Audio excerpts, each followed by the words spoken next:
bata, irgabari yuma, gamsara lokane, umuru rabdira, awalin jalkande, buabai kapso, walirratov sine, galmange nakayo, utande tikale, galmange nakayo, utande tikale, Oromian, Ara Godota, Ara Yota, Dinakasi Vasu, Oboni Parmata, Igabla Pesati, Alabada Pata, Igabla Pesati, Alabada Pata, Iganta Enafu, La Pekena Tande, La Pekena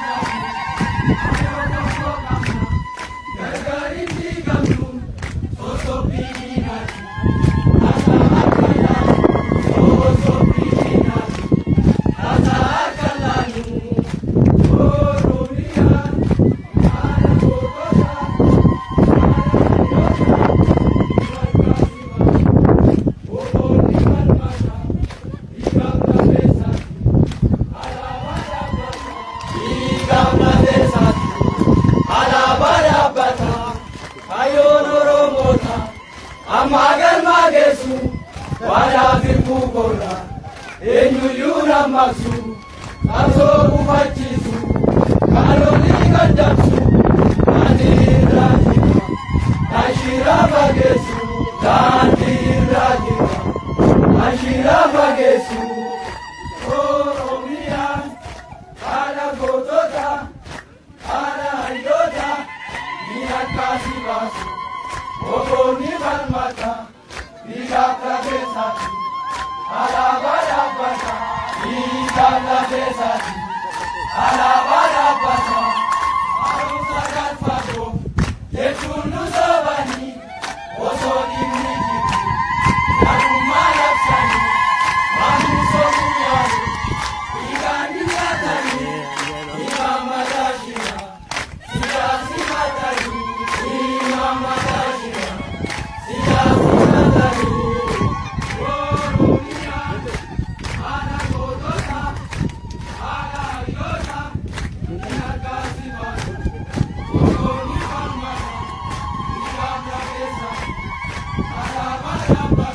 Igabla Pesati, Alabada Pata, Imana Godota, Kanuata Jiru, Ofatkani Kamna, Yati Ramboru, Tena Wakamata, Wara Sabairu, Wara Toni Duka, Anupana Iru, Wara Toni Duka, Anupana Iru, Oromian, Ala Godota, Ala Ayota, Inakasi Basu, Oboni Parmata, Igabla Pesati, Alabada Pata, Igabla Pesati, Alabada Pata, Igabla Pesati, Maeda Tarae, Maeda Babu, Okumai Jare, Yamarega Bare, Nusarega Tena, Uno Jitraire, Nusarega Tena, Uno Jitraire, Oromian, Ala Godota, Ala Yota, Oboni Parmata, Igabla Pesati, Alabada Pata, Igabla Pesati, Alabada Pata, Alabada, Irku Sabasere, Awe Pijatota, Unukotani, Yarala Bunkamu, Dinana Irate, Namba Patagunga, Namba Patagunga, Absobo Minise, Oromian, Ala Godota, Ala Ayota, Inakasi Basu, Oboni Parmata, Igabla Pesati, Alabada Pata, Igabla Pesati, Alabada Pata, Yalankaso Saba, Iratware Kaman, Alaba Oromo,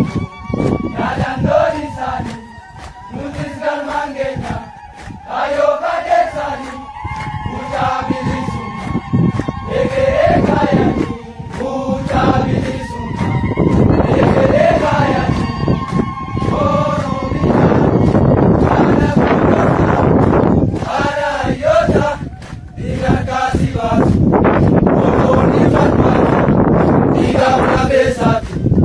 alabara bata, digamla pesati, alabara bata, Oromiyan, ara gootota, ara hayyoota, dinarkaa si baasu, woboonni falmata, dhiigaaf lafeessaati, alaabaa dhaabbata, dhiigaaf lafeessaati, alaabaa dhaabbata.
Gama